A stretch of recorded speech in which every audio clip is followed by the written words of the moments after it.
The notification on Emma Lawson's phone buzzed against the hard surface of her desk, a vibration that seemed to rattle her very bones. She did not need to look at the screen to know who it was, nor did she need to read the text to guess the content. It was 3 p.m, which meant Derek was on his lunch break and likely in a foul mood. She picked up the phone, her fingers trembling slightly. "That dress you wore this morning makes you look wide. Put on a jacket before you go to the venue. You look desperate for attention." Emma let out a breath she did not realize she had been holding, her shoulders sagging under the weight of the invisible stone she carried every day. She looked down at her attire. It was a standard black sheath dress, professional and modest, cut to allow her to move freely while managing the logistics of the charity gala. But as she stared at the fabric stretching over her hips, the distortion of Derek's voice warped her own perception. She suddenly felt exposed. She felt heavy. She reached for her oversized blazer and buttoned it all the way up, hiding her figure, hiding herself. "You are lucky he puts up with you," a voice whispered in her mind, sounding suspiciously like Derek's. "You are difficult. You are emotional. You are hard to love." Emma shook her head, forcing the thoughts into a locked box in the back of her mind. She could not afford to crumble. Not today. Today was the Diamond Gala at the Grand Hotel, the biggest contract Aurora Events had secured in 5 years. If she pulled this off, it would secure her position. If she failed, she would just be another disappointment. The Grand Hotel was a monolith of limestone and glass in the center of Rivergate, a place where old money mixed with new power. Emma arrived with her clipboard clutched to her chest like a shield. The lobby was already a hive of activity, with florists hauling in massive arrangements of white hydrangeas and lighting technicians shouting instructions from the mezzanine. Mr. Henderson, her boss, was wiping sweat from his receding hairline with a handkerchief. He looked as though he were about to face a firing squad rather than a client. Emma. Thank God. "Mr. Henderson breathed, rushing toward her. "The client is here early. He's in the gold room. He wants a walkthrough of the security protocols and the seating chart immediately." Emma frowned. Security protocols? Usually. Clients cared about the menu or the centerpieces. "Who is the client again? I thought it was the foundation board. Mr. Henderson lowered his voice. Looking over his shoulder, "Moretti Holdings took over the sponsorship last week. Adrian Moretti is personally overseeing the event." The name sent a chill through the room. Or perhaps it was just the sudden draft from the opening doors, Adrian Moretti.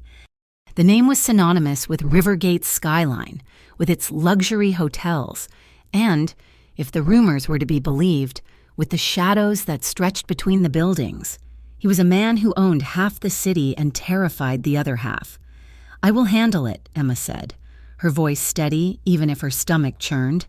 She followed Mr. and Henderson into the gold room. The air inside felt thinner, sharper. Standing by the floor-to-ceiling windows, looking out over the gray city, was a man who seemed to absorb the light around him. Adrian Moretti turned. He was taller than Emma expected, with broad shoulders that strained against the fabric of a suit that cost more than her father's house. His hair was dark, swept back with precision, and his face was a landscape of sharp angles and hard lines. But it was his eyes that stopped her breath. They were dark, intelligent, and completely devoid of warmth. They were the eyes of a predator assessing the terrain. "Mr. Moretti, Mr. Henderson squeaked. "This is Emma Lawson. She is our lead planner." Adrian did not smile. He did not extend a hand. He simply looked at her. His gaze started at her face, traveled down to the shapeless blazer she used to hide herself, and returned to her eyes. Emma felt a flush of shame creep up her neck, hearing Derek's insults echoing in her ears. "He thinks you look sloppy. He thinks you look fat. Miss Lawson." Adrian said, his voice was a deep baritone, smooth like whiskey but with a burn on the way down. "I was told this event would be flawless." "It will be," Emma said, forcing herself to hold his gaze. "We have accounted for every variable. We shall see." The next hour was a grueling interrogation. Adrian Moretti did not care about the color of the napkins. He cared about the exits. He cared about the sight lines. He cared about who was sitting next to whom. They were gathered around a large oak table. Emma, Mr.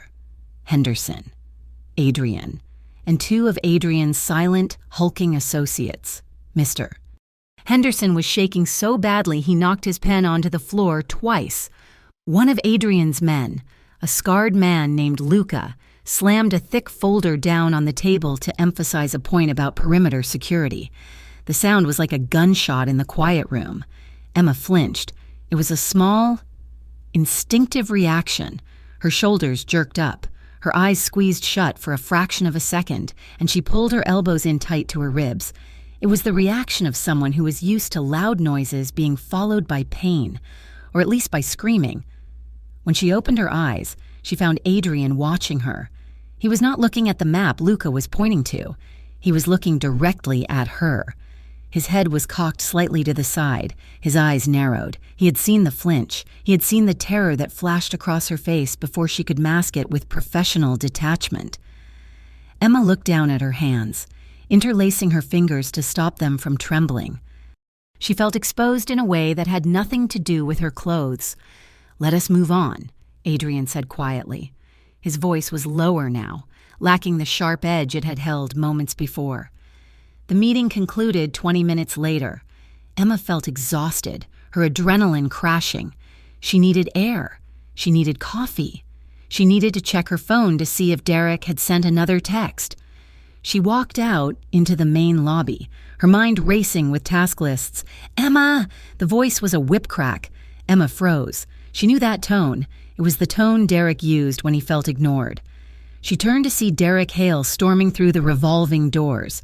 He was wearing his work uniform, his face flushed with an anger that seemed disproportionate to the setting. Guests in evening gowns and tuxedos were starting to arrive, pausing to look at the disturbance. "Derek," Emma whispered, rushing toward him to intercept him before he caused a scene. "What are you doing here? You cannot be here." Derek grabbed her upper arm, his fingers digging into the soft flesh through her blazer. "I have been texting you for 2 hours. Why are you not answering me?" "I was in a meeting," Emma pleaded, trying to pry his fingers loose. "Please. Derek, people are watching." "Oh, let them watch," Derek sneered, his voice rising. He looked around the opulent lobby, his eyes full of insecurity and malice. "Are you too good to answer me now? Is that it? You are too busy flirting with your rich clients to answer your boyfriend? I was not flirting. I am working." Derek laughed, a harsh, grating sound. "Working. Is that what you call it? You are prancing around here thinking you belong. Look at you. Emma. Look at this place. You are a joke." Tears pricked Emma's eyes. The humiliation was a hot wave crashing over her. She could feel the eyes of the hotel staff, the guests, the security guards. "Go home, Derek, please. We will talk later. I will go when I am ready." Derek spat. He leaned in close, his breath smelling of stale coffee and cigarettes. "You think these rich men are looking at you? You think they see anything other than a desperate, chubby girl playing dress-up?" "Derek, stop," she whispered, her voice breaking. "No one wants you." "Emma," Derek said, loud enough for the reception desk to hear, "I am the only one who ever did. I am the only one who puts up with your neuroses and your neediness. You should be grateful." Emma shrank in on herself. The words hit their mark, striking the bruises he had been leaving on her psyche for 3 years. She slumped, her posture collapsing. "I am sorry," she whispered. The apology automatic, a survival mechanism. "I am sorry, Derek. Just please go." Derek sneered one last time, satisfied with the damage.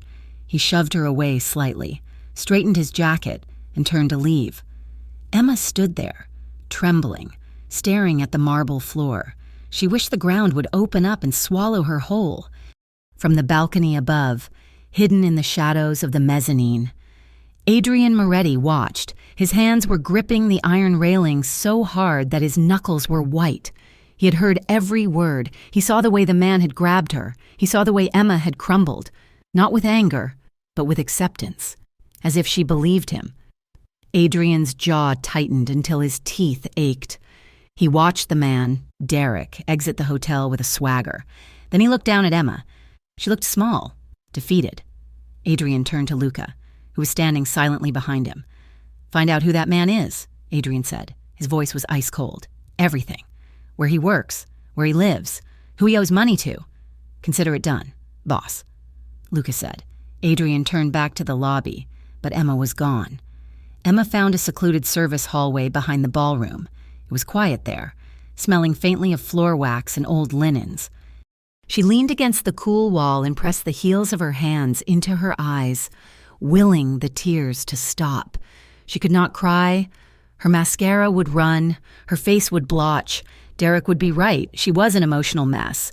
She took a ragged breath, trying to steady her heart rate. "Here," the voice came from her left. Emma jumped, a small squeak escaping her throat. Adrian Moretti was standing a few feet away. He moved silently, like a ghost or a panther. In his hand, he held a square of white fabric. Emma stared at him, mortified. Of all the people to see her like this, it had to be the terrifying client. "I am fine," she managed to choke out. Adrian did not withdraw his hand. "Take it, Miss Lawson." Emma reached out with shaking fingers and took the handkerchief. It was silk, cool and soft. She dabbed at her eyes carefully. "Thank you. I'm sorry for the disruption in the lobby. It was unprofessional." Adrian took a step closer. The air around him felt charged, heavy with his presence. "You have nothing to apologize for." Emma let out a bitter, wet laugh. "My personal life spilled into my work. That is the definition of unprofessional. I will make sure he does not come back." "See that you do," Adrian said, but his tone was not reprimanding. It was serious, intense. "This event requires a steady hand. Mr.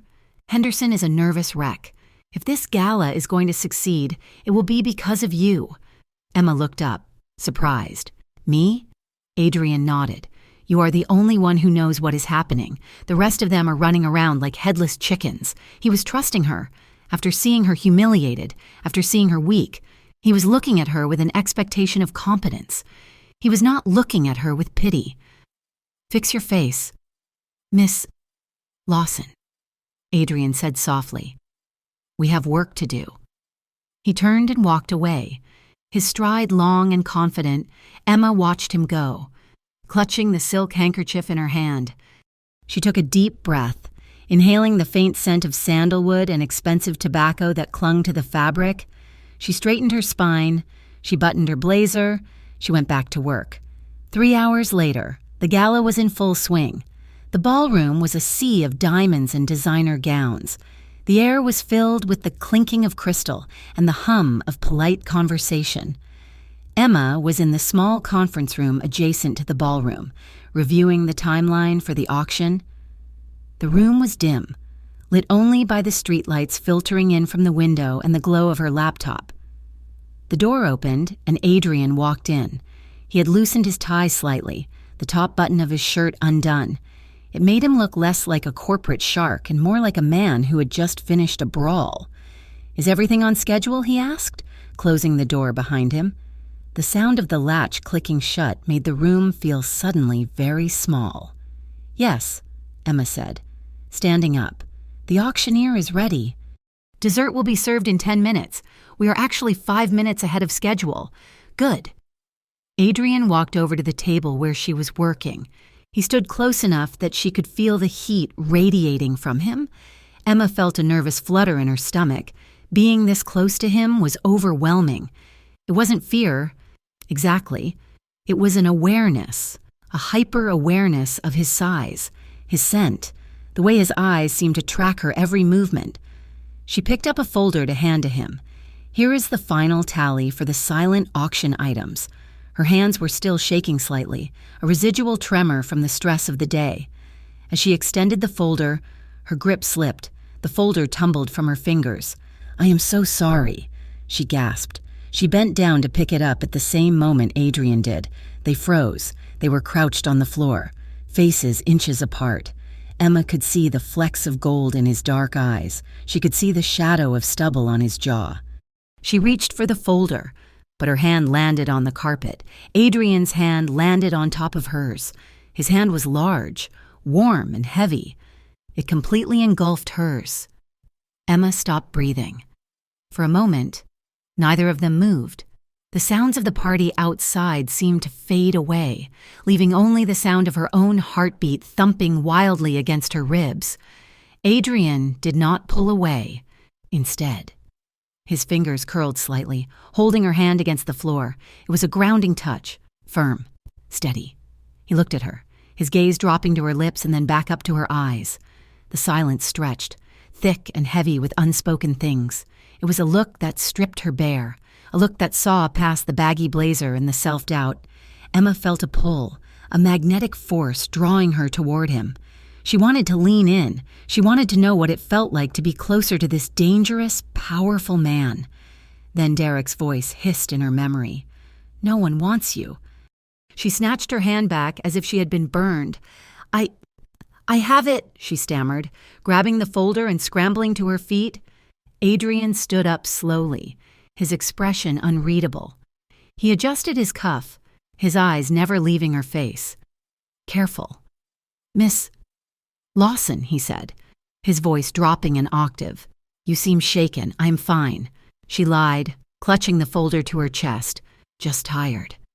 Adrian stared at her for a moment longer, as if deciding whether to push her. Then he nodded once.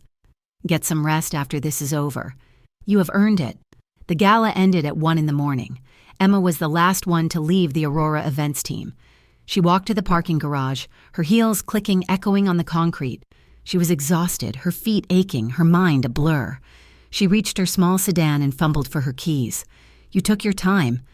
Emma spun around. Derek was leaning against a concrete pillar, half hidden in the shadows. He had been waiting. "Derek, you're still here? I wanted to drive you home," Derek said, pushing off the pillar. He walked toward her, his gait unsteady. He had been drinking. "I have my car," Emma said, backing up until her legs hit the bumper of her vehicle. "I saw you," Derek said, his voice slurring. "I saw you in there." Smiling at him. "That rich prick. You were practically glowing." "I was doing my job." "Derek, please, go home. You are drunk." Derek lunged forward and grabbed her upper arm, the same spot he had bruised earlier. His grip was painful, his fingers digging in hard. "Do not lie to me," he shouted, his spit flying onto her cheek. "You think you can trade up? You think a man like that wants a piece of trash like you? He just wants to use you." "Let go of me," Emma cried out, struggling to pull her arm free. "You are hurting me. You need to learn your place." "Emma!" Suddenly, bright headlights swept over them. A sleek black town car pulled around the corner, slowing to a crawl as it passed them. Derek froze, shielding his eyes from the glare. The car did not stop, but it moved slowly, ominously. The tinted back window rolled down just an inch. Emma could not see inside, but she felt eyes on her. Derek, sensing the threat, released her arm and stumbled back. The car accelerated and drove toward the exit ramp. "Who was that?" Derek muttered, looking spooked. "Just leave me alone," Emma sobbed, unlocking her door and diving inside. She locked it immediately, her hands shaking so hard she could barely get the key in the ignition. In the back of the black town car, Adrian Moretti sat in silence. He pulled his phone from his pocket. The screen displayed a live feed. It was the security footage from the parking garage he had just left. He had ordered the feed sent to his phone the moment his driver, Frank, had radioed him about the altercation, on the small screen, in black and white. Adrian watched the man grab Emma. He watched the fear in her body language. He watched the way she cowered. Adrian's thumb hovered over the screen. He rewound the footage. He watched the grab again.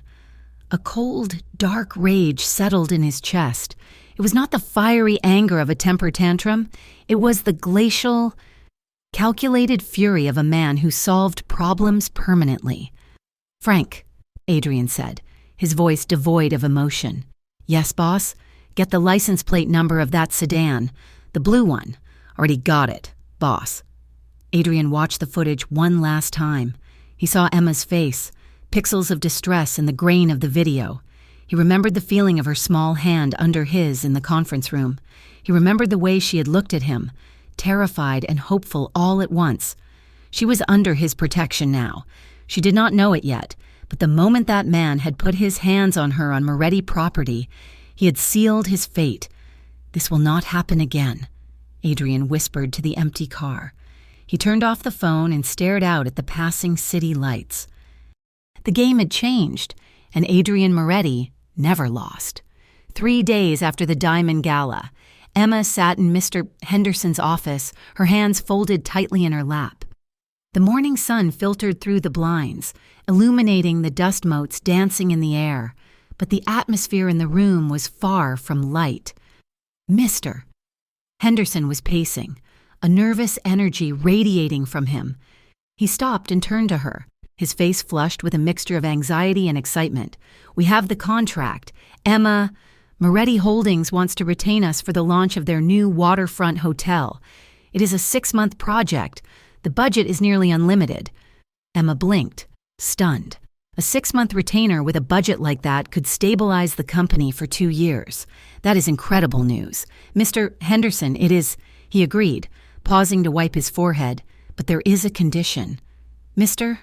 Moretti was very specific. He wants you as the sole point of contact. He said he does not want to deal with, and I quote, anyone who dithers." Emma felt a cold knot form in her stomach. "Me? But I am just a junior planner. You are the planner who saved his gala." "Mr.?" Henderson said, leaning over his desk. "Look, Emma, I know he is intense. I know the rumors about his family, but this could change your career. If you pull this off, you are looking at a promotion, a senior title, a significant raise. A raise meant financial independence. It meant she could finally afford to fix her car, pay off her student loans, and maybe, just maybe, feel less trapped in her small apartment that she shared with Derek's constant presence. "I will do it," Emma said, her voice quiet but firm. "Excellent, Mr." Henderson beamed. "Your first site visit is tomorrow morning at 7. Do not be late." That evening, the air in Emma's apartment was thick with tension. Derek was pacing the small living room, the floorboards creaking under his heavy boots. "So let me get this straight," Derek said, his voice dripping with skepticism. "You are going to be working exclusively with that guy, the one who looks like he kills people for a living? It is strictly professional." "Derek," Emma said, trying to keep her voice even as she chopped vegetables for dinner. "He liked how I handled the gala. That is all." Derek stopped pacing and leaned against the counter, invading her personal space. He reached out and tucked a strand of hair behind her ear, the gesture possessive rather than affectionate. "I do not like it, Em. Men like that do not hire girls like you for your organizational skills. He probably thinks you are easy." Emma set the knife down, her hands shaking. "Why do you always do that? Why do you always make me feel small? I am just being realistic," Derek snapped, grabbing her wrist. "I am the only one who cares enough to tell you the truth. Everyone else just wants something from you. I am trying to protect you. Now, give me your phone." "What?" "Give me your phone. Emma, if you are going to be working with this guy, I want to see your schedule. I want to see your texts. I need to make sure you are not doing anything stupid." Emma hesitated, her heart pounding against her ribs. She wanted to say no. She wanted to scream, but the look in Derek's eyes was dark, promising an argument that would last all night if she resisted. Defeated. She pulled her phone from her pocket and unlocked it. Derek snatched it from her hand, scrolling through her messages with a sneer. He was framing it as care, but it felt like a cage door slamming shut. The next morning, the city of Rivergate was bathed in the pale, blue light of dawn. Emma arrived at the Skyline Tower, Adrian's newest acquisition, 10 minutes early. She had chosen her outfit carefully, a high-necked gray blouse and loose trousers that hid every curve of her body. She did not want to give Derek any reason to be right. She found Adrian on the rooftop terrace, standing near the edge, looking out over the waking city. The wind was whipping his dark coat around his legs, but he stood immovable, like a statue carved from the building itself. "Good morning, Mr. Moretti," Emma called out, her voice snatched away by the wind. Adrian turned. His expression was serious, his eyes dark and alert. "Good morning, Miss Lawson. You are punctual. I value that." He did not look at her outfit. He did not scan her body or make a comment about her appearance. He simply gestured to the sprawling terrace. "This space needs to be converted for the launch party," Adrian said, walking toward her. "We need to accommodate 300 guests, a live orchestra, and a fireworks display. I want to know how you plan to handle the flow of traffic without bottling up the elevators." Emma blinked, surprised. He was diving straight into the logistics. She opened her clipboard, struggling to keep the papers from flapping in the strong gusts. "Well," she began, shouting slightly to be heard over the wind, "we could utilize the service elevators for the staff and keep the main bank for guests. If we set up the bar on the south side, it will draw people away from the entrance naturally." Adrian nodded, listening intently. He asked questions about weight loads and fire codes, listening to her answers with a focus that made Emma feel strangely important. For the first time in years, she felt like her brain mattered more than her waistline. "That is a solid strategy," Adrian said. "Your assessment of the spatial dynamics is impressive. Most people just want to talk about the flower arrangements." Emma felt a flush of pride warm her cheeks. "Thank you. I like to focus on the structure first. The pretty things do not matter if the event collapses." Just as she spoke, a sudden, violent gust of wind tore across the roof. It caught the edge of her clipboard, ripping it from her grasp. Emma lunged for it, her feet slipping on the sleek tiles. She stumbled forward, off balance, flailing toward the low railing. Careful. Adrian moved with terrifying speed. In a heartbeat, he was behind her.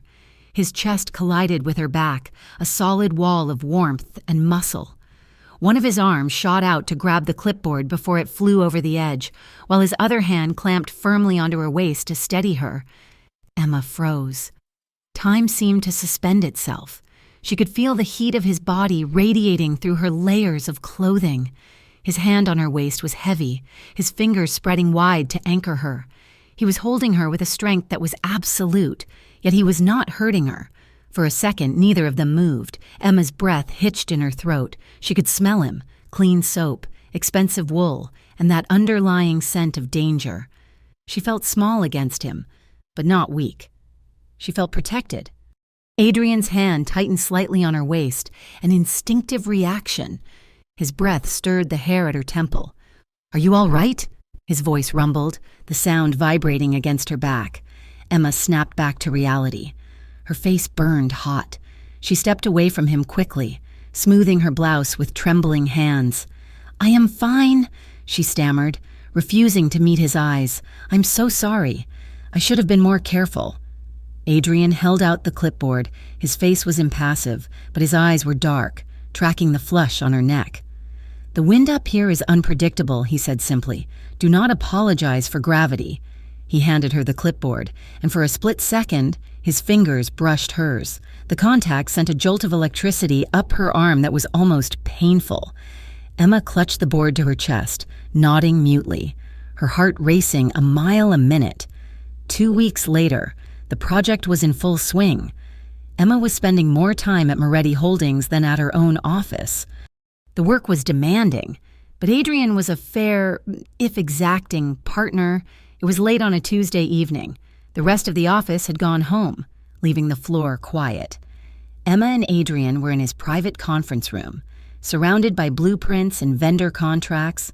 Adrian poured 2 cups of coffee from a carafe and slid one toward her. "You look tired." "Emma?" She looked up, startled by the use of her first name. It sounded different when he said it, deeper, more substantial. "I am okay," she said, wrapping her hands around the warm mug. "Just a long week." Adrian sat down across from her, leaning back in his leather chair. He watched her over the rim of his cup. "You work harder than anyone on my payroll. Why do you do it?" Emma shrugged, looking down at the dark liquid. "I guess I just want to be useful." "Useful?" Adrian repeated, the words sounding distasteful to him. That is a utilitarian way to view oneself. Emma let out a self-deprecating laugh. "When I was growing up, my parents were absent. They traveled a lot. I learned early on that if I wanted them to notice me, I had to be fixing something for them, booking their flights, organizing their schedules. If I was useful, they kept me around." She stopped, horrified. She had never told anyone that, not even Mia. Why was she telling him? Adrian did not mock her. He did not tell her to get over it. He set his cup down slowly. "So you learned that love is transactional," he said quietly, "that you have to earn your place by being of service." Emma felt tears prick her eyes. She looked away, blinking rapidly. "I suppose. It is why I stay in situations, even when they are not great. I figure if I just try harder, if I am just better, eventually it will be enough." Adrian was silent for a long moment when he spoke. His voice was low and rough. "You should not have to earn the right to be treated with respect. Emma." The sincerity in his tone made her chest ache. She reached for a pen in the center of the table to distract herself, to have something to hold. Adrian reached for the same pen. Their hands collided. This time, neither of them pulled away immediately. Adrian's hand covered hers, his thumb resting lightly against her knuckles. His skin was warm, his grip gentle. He stroked his thumb across the back of her hand, a feather-light touch that sent shivers cascading down her spine. Emma looked up. Adrian was watching her, his gaze intense and searching. He was watching her eyelashes flutter, watching the way her breath caught in her throat. It was a moment of pure, terrifying intimacy. He was not looking at her like an employee. He was looking at her like a man who had found something precious and was terrified of breaking it. The silence stretched, filled with the hum of the air conditioning and the pounding of Emma's heart. She felt a pull toward him that defied all logic. She wanted to turn her hand over and lace her fingers with his, flustered, panic rising in her throat. Emma pulled her hand back. We should look at the catering budget," she said, her voice high and breathless. Adrian watched her for a second longer, his eyes dark with unsaid words. Then slowly, he withdrew his hand. "Of course," he said, "the budget."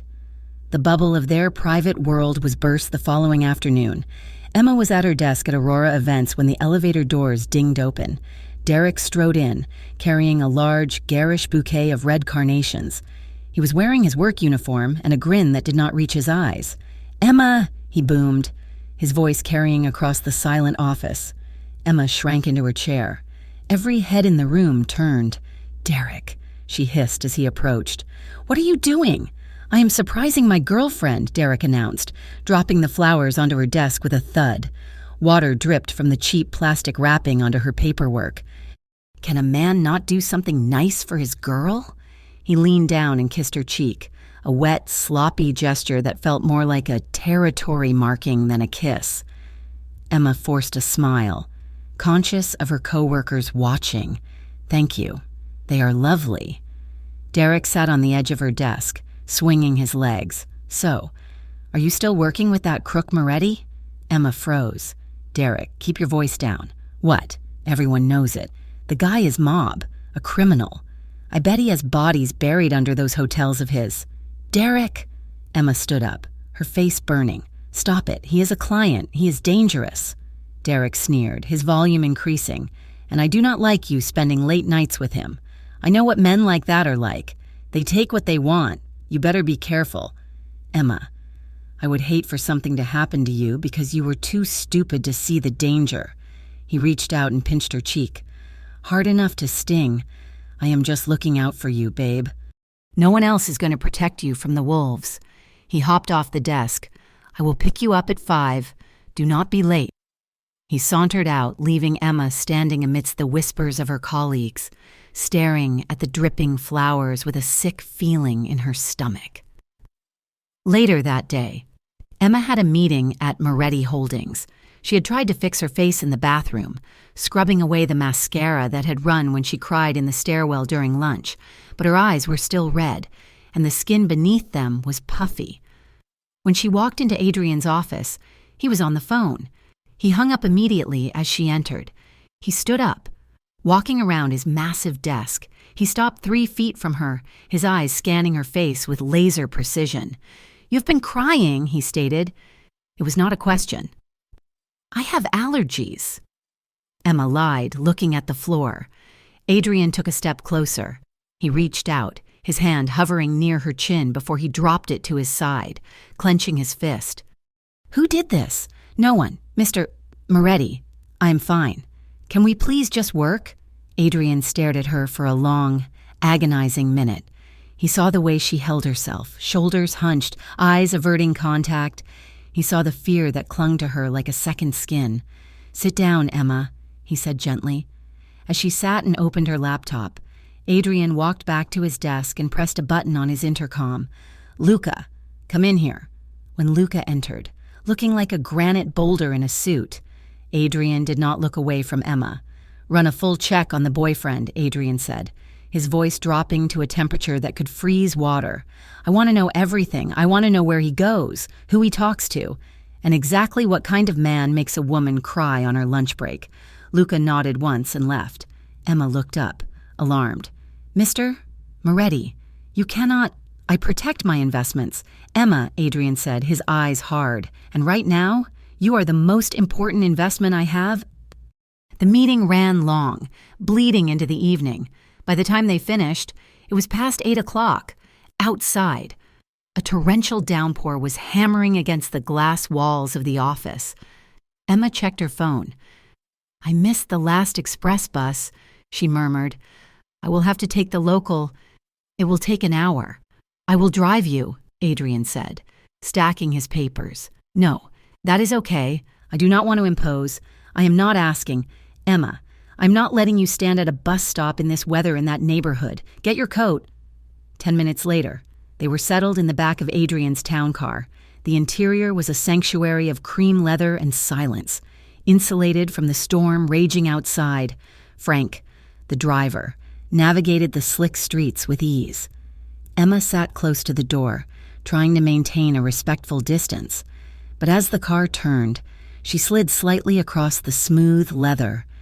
Adrian was sitting in the middle, reviewing emails on a tablet. He put it away as she slid closer. "Relax, Emma," he said, a ghost of a smile touching his lips. "I do not bite." Emma laughed, a nervous, bubbling sound. "I know, it is just— This is a very nice car. I'm afraid I will get rain on the upholstery." "It is just leather," Adrian said. "It can be replaced." He turned toward her, shifting his body so he was facing her. In the dim light of the passing street lamps, his features were softened. He looked less like a kingpin and more like a man who was simply tired. They started talking, small things at first, the terrible coffee in the break room, a funny incident with a florist who was allergic to pollen. Emma found herself laughing, really laughing for the first time in weeks. Adrian had a dry, dark sense of humor that surprised her. "You have a nice laugh," Adrian said softly. "You should use it more often." Emma stopped, blushing. She looked at him, and he was close. Much closer than she realized. Their shoulders were brushing. The car hit a deep pothole, lurching violently to the left. Emma gasped, her hand shooting out instinctively to steady herself. She grabbed the nearest solid object, Adrian's forearm, beneath the fine wool of his suit jacket. His arm was hard as steel. She could feel the muscle tense under her grip. The heat of his skin seeped through the fabric into her cold fingers. She looked up, and his face was inches from hers. He had not moved away. He had not flinched. He was looking down at her hand on his arm, and then up to her eyes. The air in the car suddenly felt thin. The sound of the rain faded into a dull roar. Emma could feel the steady, powerful beat of his pulse under her fingertips. It was a connection that went deeper than skin. It was an anchor in the storm. For a moment, she thought he might lean in. She thought she might want him to. Then, shyly, realizing what she was doing, she pulled her hand away. I am sorry," she whispered. Adrian did not move. "Do not be," he murmured. The car slowed to a halt. "We are here," Frank announced from the front. Emma looked out the window. They were in front of her apartment building. Reality came rushing back. "Thank you for the ride." "Adrian," she said, her voice trembling slightly. "Good night, Emma." She opened the door and stepped out into the rain, running toward the entrance of her building. From across the street, standing under the awning of a bodega, Derek watched. He saw the sleek black car. He saw Emma step out. He saw the way she looked back at the car before disappearing inside. Derek's face twisted into a mask of ugly fury. He crushed his cigarette under his boot. So that is how it is, he muttered to the rain. You think you can replace me? You think you can humiliate me?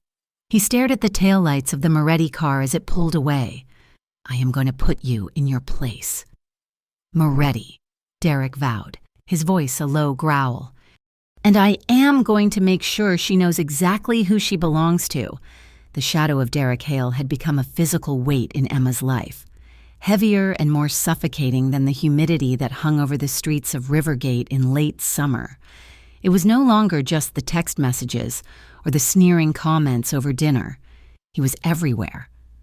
On Tuesday, he was waiting by the elevators at Aurora Events when she walked in, holding a cup of coffee that had gone cold. He claimed he was just dropping it off because she looked haggard in the photos she posted online. On Wednesday, he was standing across the street from her apartment building, leaning against a lamppost, watching her windows. When she went down to confront him, he laughed it off, telling her she was being paranoid and that no one else would bother checking on her because she was so difficult to deal with. He had mastered the art of weaponizing concern. Every intrusion was framed as a favor. Every insult was wrapped in the guise of advice. You are losing it, Emma, he told her when she asked him to stop coming by her work. You are so unstable lately. I am the only one who cares enough to make sure you do not embarrass yourself. No one else would want you with all this baggage. You should be thanking me. The repetition of the phrase, no one else would want you, was like a drip of water on a stone. It was eroding her confidence hour by hour, leaving a hollow space where her self-worth used to be. Mia, Emma's colleague and closest friend, watched the deterioration from the desk across the aisle. She saw the way Emma jumped when her phone buzzed. She saw the dark circles under Emma's eyes that concealer could no longer hide. He's sick. Emma, Mia said quietly one afternoon, watching Emma stare at her silent phone as if it were a bomb. You know that, right? This isn't love. It is stalking. He's just insecure, Emma whispered, though the excuse tasted like ash in her mouth. He thinks I'm going to leave him. You should leave him, Mia hissed, spinning her chair around. Look at you. You are a ghost. The only time I see any color in your face is when that phone rings and it is Mr. Moretti instead of Derek. Emma looked up, startled. That is not true. It is absolutely true, Mia insisted, her voice softening. I saw you answer a call from Moretti Holdings yesterday. You sat up straighter. You smiled. Your eyes actually looked alive. I do not know what is going on with this scary billionaire, but whatever it is the only thing keeping you tethered right now. Emma opened her mouth to argue, to deny it, but the words died in her throat. Mia was right. When Adrian called, she felt competent, she felt valued, she felt safe, and that terrified her almost as much as Derek did. The venue for the menu tasting was the Obsidian Room, a smaller, more intimate ballroom in one of Adrian's waterfront properties. It was designed for high-end exclusivity, dark wood paneling, velvet drapes, and chandeliers that dripped crystal like frozen tears. Emma arrived early to oversee the setup. The tasting was for the upcoming launch party, a critical milestone in the project. She had spent an hour staring at her closet that morning, paralyzed by Derek's voice in her head telling her she looked fat in everything. In the end, she had chosen a simple black dress. It had a square neckline and long sleeves, modest by most standards, but it hugged the curve of her waist and the flare of her hips before falling to her knees. She felt exposed.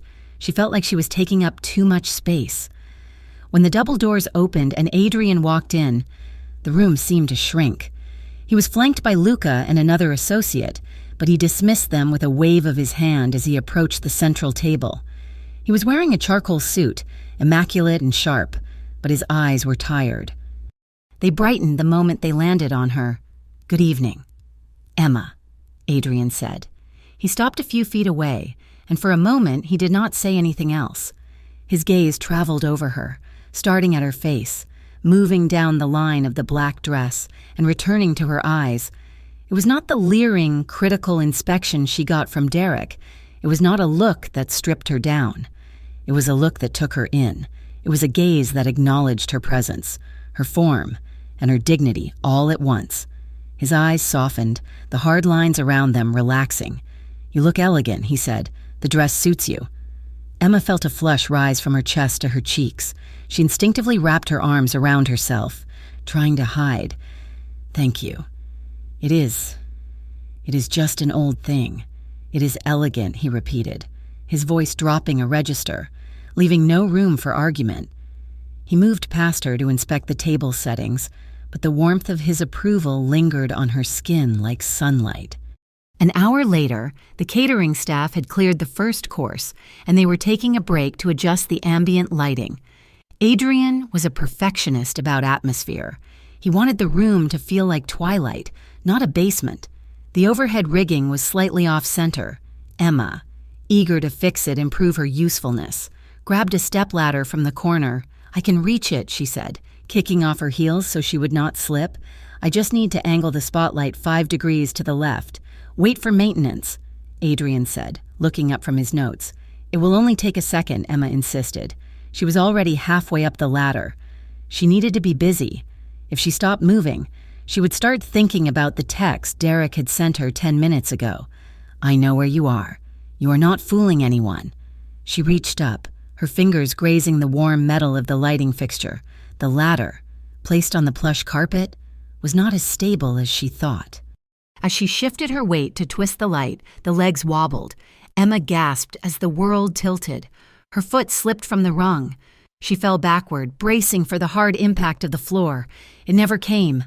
Strong, unyielding arms caught her before she dropped more than a foot. Adrian had moved with that impossible, predatory speed, crossing the distance in a heartbeat. He caught her against his chest, the air rushing out of her lungs in a startled huff. His hands clamped firmly onto her waist, his fingers digging into the soft fabric of her dress to arrest her fall. He did not just catch her, he secured her. Emma found herself suspended, her feet dangling inches off the ground, her back pressed against the solid wall of his chest. She could feel the rapid thrum of his heart against her shoulder blade.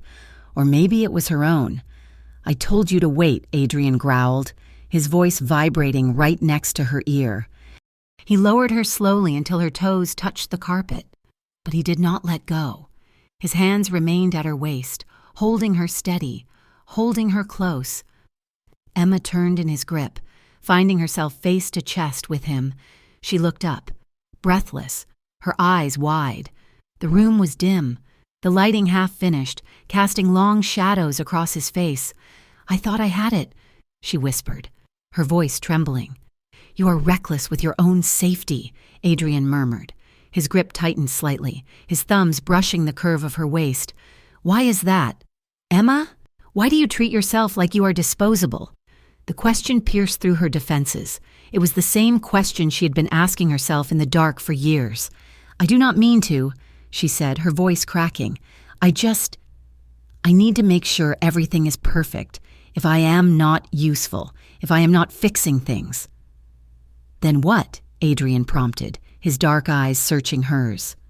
"Then I am just a burden," she confessed, the words spilling out before she could stop them.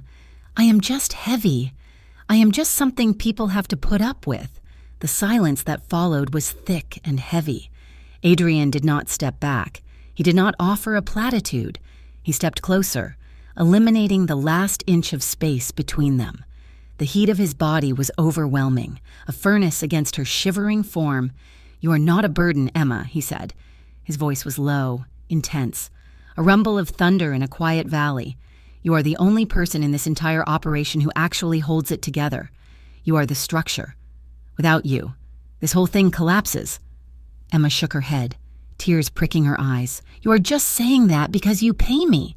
I say it because it is true," Adrian said, his voice rough.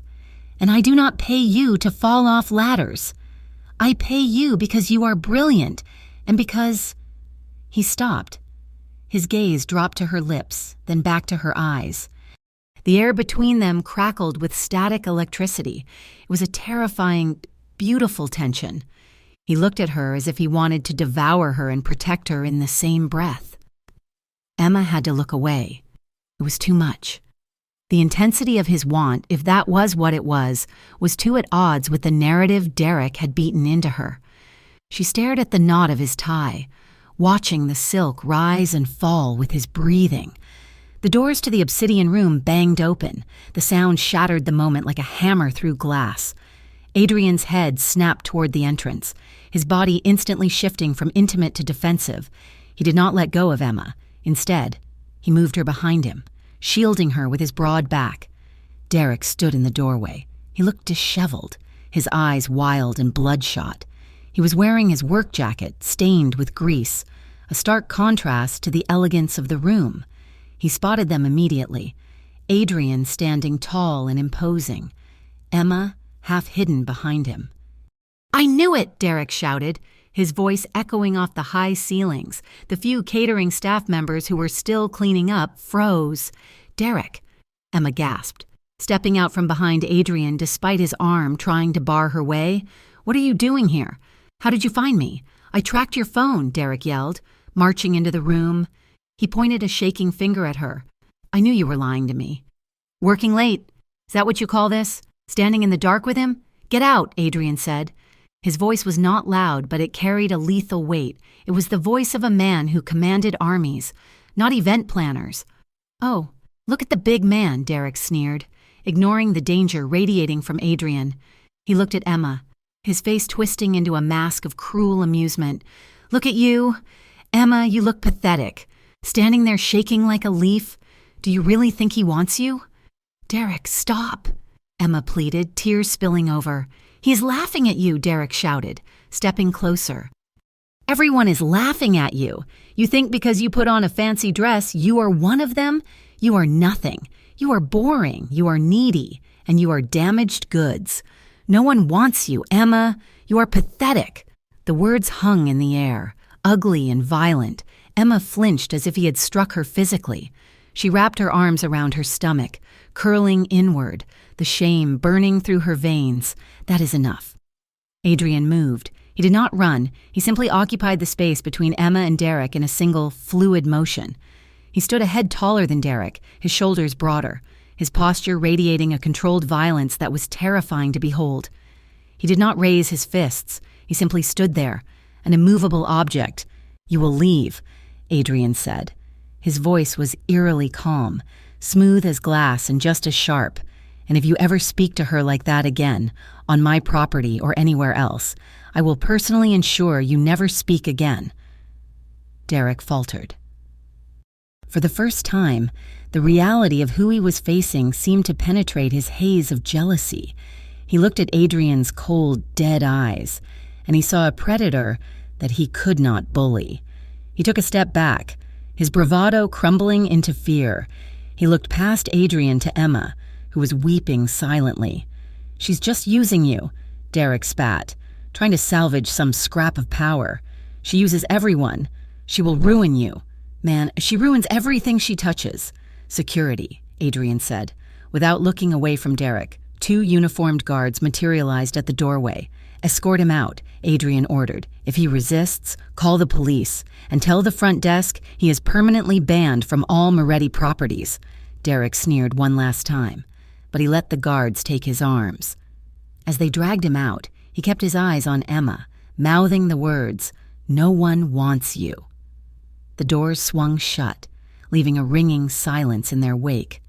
Emma stood in the center of the room, her hands covering her face, her shoulders shaking with silent sobs. The humiliation was total. To be undressed like that, to have her deepest insecurities shouted in front of the man she respected. Emma. Adrian's voice was gentle now. The monster who had faced down Derek was gone, replaced by the man who had caught her from the ladder. She shook her head, backing away. "I'm sorry, I'm so sorry. I caused a scene. I brought trouble to your door. You should fire me. I am a mess." Adrian stepped into her space, ignoring her retreat.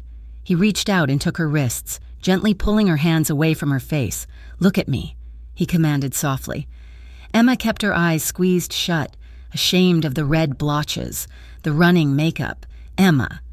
He released one of her wrists and placed 2 fingers under her chin. tilting her head up. The touch was firm but incredibly tender. She opened her eyes. Through the blur of tears, she saw Adrian's face close to hers. He looked devastated. He looked angry. But the anger was not directed at her. He brushed a thumb across her cheek, wiping away a tear that was tracking through her powder.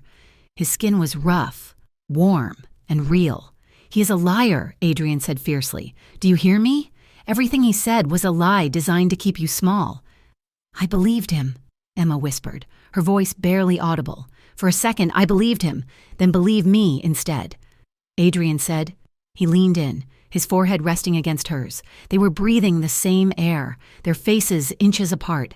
Emma could feel the heat radiating from him, surrounding her, shielding her. His hand on her face was possessive, his thumb tracing the line of her jawbone. For a moment, the world narrowed down to the point of contact between them. Emma felt a pull in her chest, a desperate yearning to close the gap, to bury herself in his strength and forget the cruelty of the world outside. She saw his gaze drop to her lips, saw the hunger there, raw and undeniable. But the echo of Derek's words, "She ruins everything," rang in her ears. She pulled back, gasping for air. I cannot," she stammered. "I need to go. I am sorry." She turned and ran. This time, Adrian did not stop her. He stood in the center of the dim ballroom, his hands still suspended in the air where her face had been. Later that night, the rain had returned, lashing against the glass walls of Adrian's penthouse office. The city lights were a blur of neon and gray below him. Adrian sat in his leather chair, a glass of amber liquid untouched on the desk. The office was dark, lit only by the city glow. He replayed the scene in his mind. Not the confrontation with the ex-boyfriend, that was nothing. Men like Derek were insects, annoying but easily crushed. No. He replayed the look on Emma's face. He saw the way she had crumbled when the man insulted her. He saw the belief in her eyes, the terrifying certainty that she was unlovable. And then he saw the way she had looked at him on the ladder. The trust, the fear, the desire. Adrian gripped the arms of his chair until the leather creaked. He had started this to protect an asset. He had told himself she was key to the project, that her competence was valuable.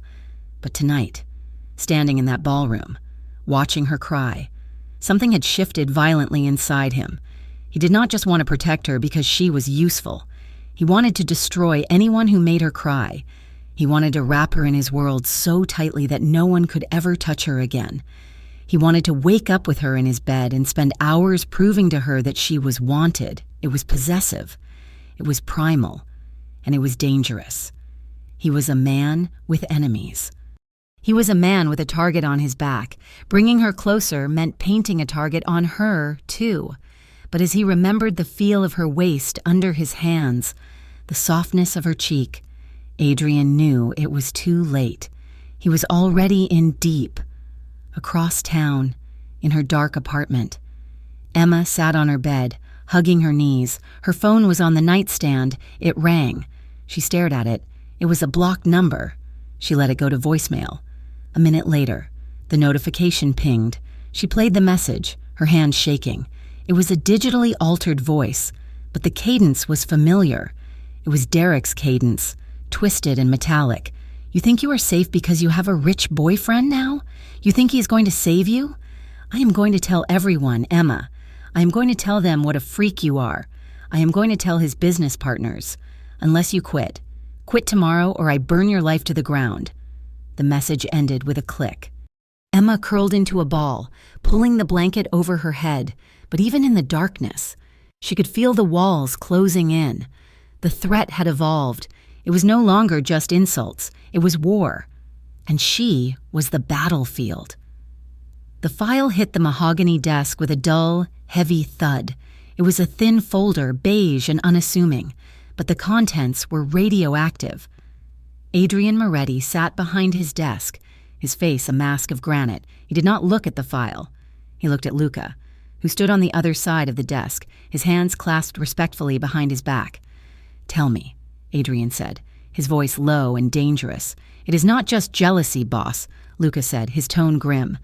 "Derek Hale is drowning. He owes $40,000 to the East Side bookies. He has a record for petty theft and assault from 5 years ago that he managed to bury, but that is not the worst of it. Adrian raised an eyebrow. A silent command to continue. We picked up chatter on the wire, Luca said. 2 days ago, Hale was seen entering a club in the warehouse district, the Velvet Lounge. Adrian's fingers curled into a fist on the leather armrest of his chair.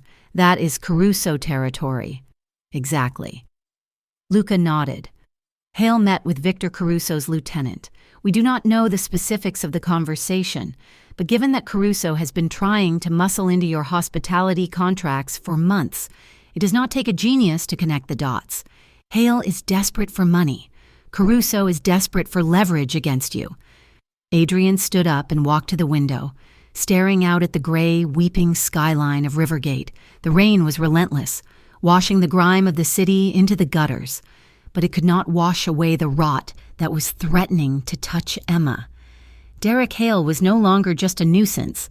He was a loose end, and loose ends had a habit of tangling around the things Adrian cared about. "Keep eyes on him," Adrian ordered, his reflection in the glass looking ghostly and severe. "If he meets with Caruso again, I want to know before he even orders a drink, and double the detail on Emma. I do not want her walking from her front door to the mailbox without one of our cars within 30 feet. "Understood," Luca said. "And Luca?" "Yes." "Boss? Make sure she does not see them. She's already terrified. I do not want her to feel like a prisoner." The following afternoon, Emma received a text from Adrian's personal assistant. The main headquarters was undergoing emergency server maintenance, a lie, but a plausible one, and Mr. Moretti requested that she bring the vendor contracts to his private residence in the historic district to finalize the launch details. Emma hesitated. Going to a client's home felt like crossing a line, a breach of the professional wall she had built to keep herself safe. But this was Adrian, the man who had caught her when she fell, the man who had defended her honor when she could not defend herself. She drove to the address sent to her phone.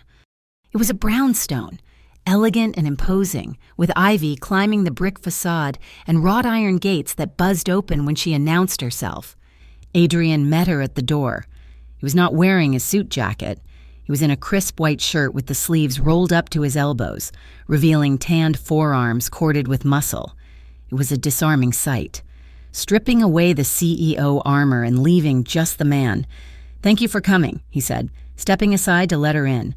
"The office is a madhouse today. I needed quiet to think." The house was quiet. It smelled of cedar and old paper.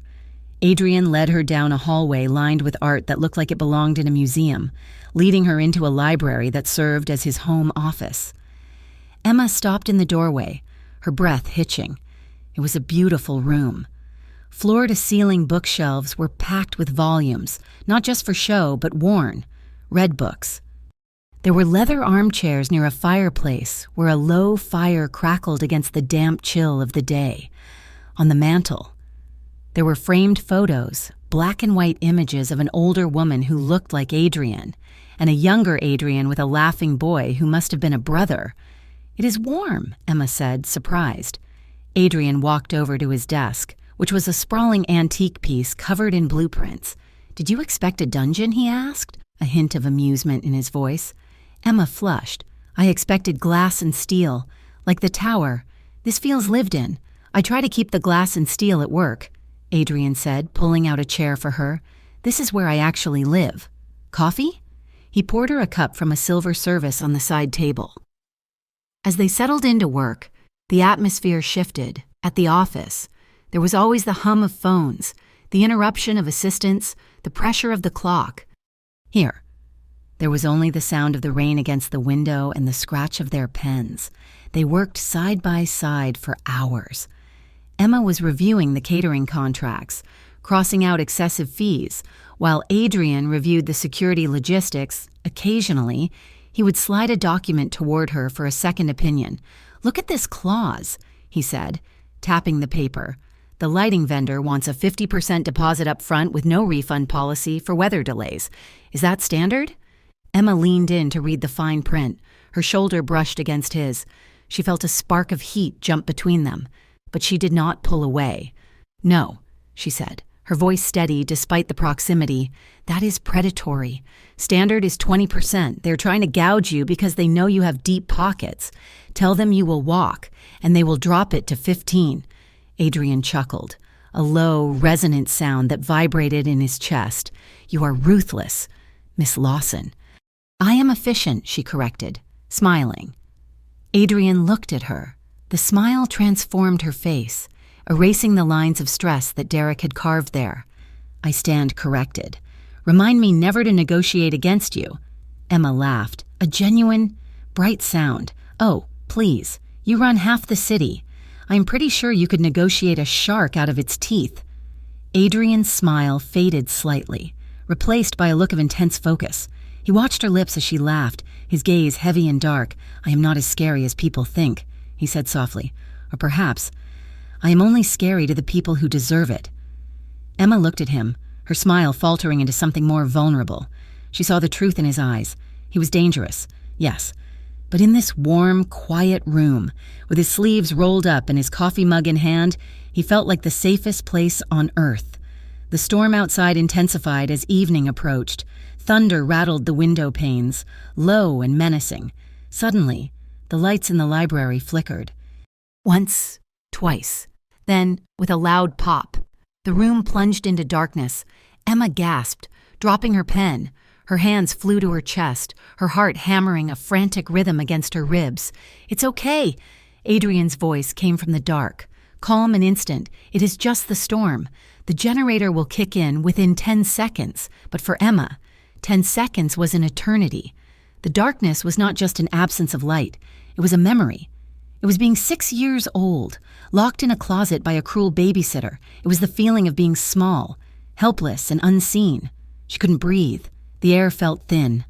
A whimper escaped her throat, involuntary and sharp. "Emma?" She heard the scrape of a chair, then movement. A second later, a dim. Amber glow bathed the room as the emergency lights in the hallway activated. It was not bright, but it was enough to see shapes. Adrian was there. He was kneeling beside her chair, his face level with hers. "You are shaking," he said gently. I do not like the dark," Emma stammered, her teeth chattering. "It is stupid. I am a grown woman. It is childish." "It is not childish," Adrian said firmly. He stood up and held out a hand. "Come here." Emma hesitated, then placed her trembling hand in his. He pulled her up, his grip strong and sure. He did not let go. He led her away from the desk, toward the large bay window that overlooked the garden. Even without power, the city beyond the garden walls was alive. The glow of streetlights and distant skyscrapers filtered through the rain, casting a soft, silvery illumination into the room.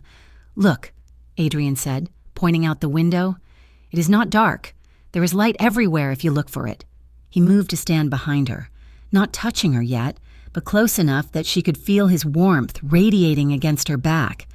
Emma wrapped her arms around herself, trying to stop the tremors. "I feel like such a mess," she whispered. "Derek. He always said I was too sensitive, that I made a big deal out of nothing. He used to turn the lights off on purpose just to watch me freak out. He said it was funny."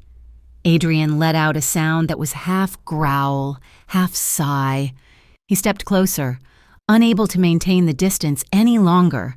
He placed his hands on her shoulders, his thumbs rubbing slow, soothing circles into the tense muscles of her upper back. "He tortured you." "Emma," Adrian said, his voice rough with suppressed rage. "That is not humor. That is cruelty. And you believing him? That is the tragedy." Emma leaned back into his touch instinctively. It felt so good to be held, not grabbed, to be soothed, not shaken. "He is right, though," she said, a tear slipping down her cheek. "I am broken, Atha. I am scared of the dark. I let people walk all over me. I am hard to love." Adrian's hands slid down from her shoulders. They traced the line of her spine, slow and deliberate, until they settled firmly at her waist. He turned her around so she was facing him. The emergency light cast half his face in shadow, but his eyes were burning.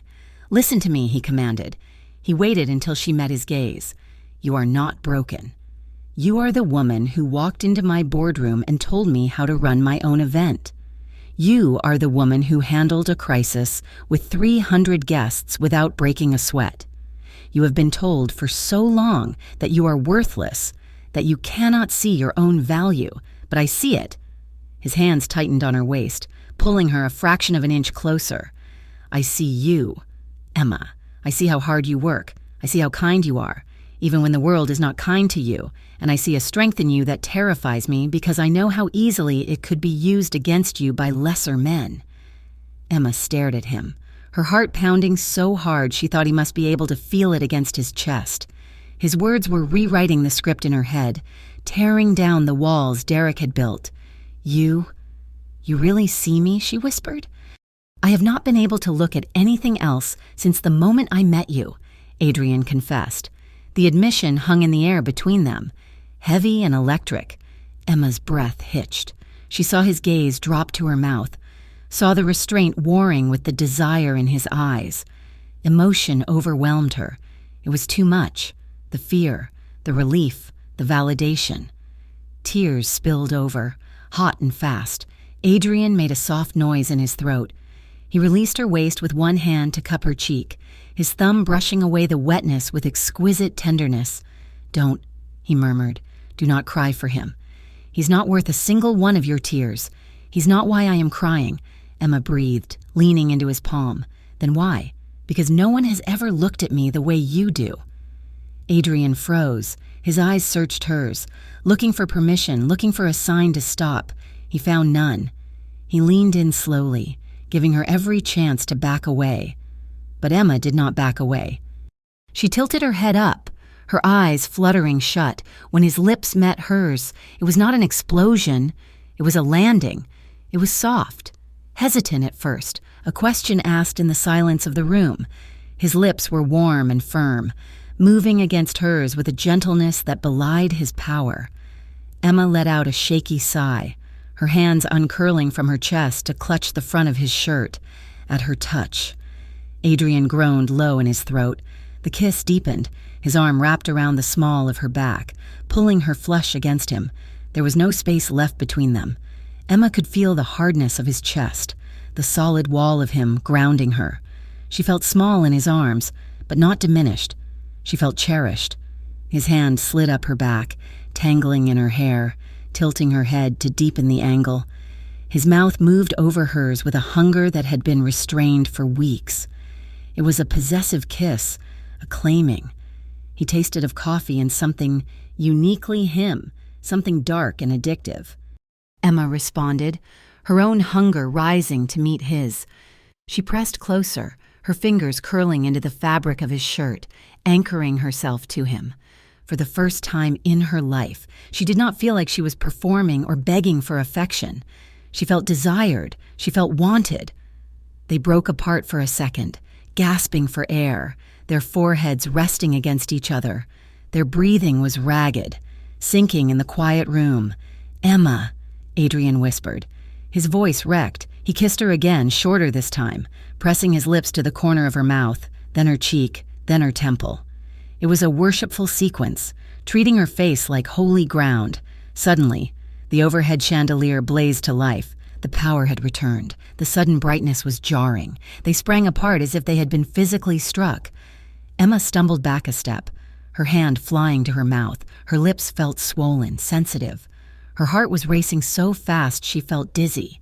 She looked at Adrian. His hair was slightly mussed where her fingers had been. His eyes were blown wide, dark pupils swallowing the iris. He looked thoroughly unraveled. Emma started, her voice trembling. Adrian took a deep breath, running a hand through his hair, trying to regain his composure. He adjusted his cuffs, but his hands were not quite steady. "Emma, I should not have done that," he said, his voice raspy. Emma wrapped her arms around herself, the cold reality of her situation crashing back in. No, you shouldn't have. You are Adrian Moretti, and I am just a mess with a stalker ex-boyfriend. This is a bad idea. It is a terrible idea." Adrian agreed, but he did not look like he believed it. He looked at her flushed cheeks, her bitten lips, and the way she was looking at him with wide, frightened eyes. "It is a terrible idea," he repeated, stepping closer again, "but I do not regret it." Emma swallowed hard. "I have to go. I have to go home." Adrian nodded, though every line of his body screamed protest. "I will have Frank drive you." He walked her to the door, keeping a respectful distance, but the air between them was still charged, a magnetic field that threatened to snap them back together. As she climbed into the car, he held the door. "Be safe. Emma," he said. He watched the car drive away, standing in the rain until the taillights disappeared. He touched his lips, tasting her memory, and knew that there was no going back. He would burn the city down before he let anyone take her from him. Derek Hale sat in a booth at the back of a dim, smoky diner on the edge of town. He was nervous, his leg bouncing under the table. Across from him sat Victor Caruso. Caruso was an older man, with silver hair and a suit that cost more than Derek made in a year. He was cutting a steak with precise, surgical movements. "So," Caruso said, not looking up, "you say this girl, this Emma. She's close to Moretti? She's not just close," Derek said, his voice eager and bitter. "He's obsessed with her. I saw them. He looks at her like she is the Queen of England, and she is weak. She is pathetic. But she is working on his biggest project. She knows the schedule. She knows the layout of the new hotel." Caruso paused, a piece of steak halfway to his mouth. He looked at Derek with cold, reptile eyes. "And you think she is his weakness?" "I know she is," Derek insisted. "He defended her. He threatened me. Adrian Moretti does not threaten nobodies unless they matter to him. If you want to hurt him, she is the way in." Caruso chewed slowly, considering. He smiled, showing perfect, expensive teeth. "You have been very helpful. Mr. Hale.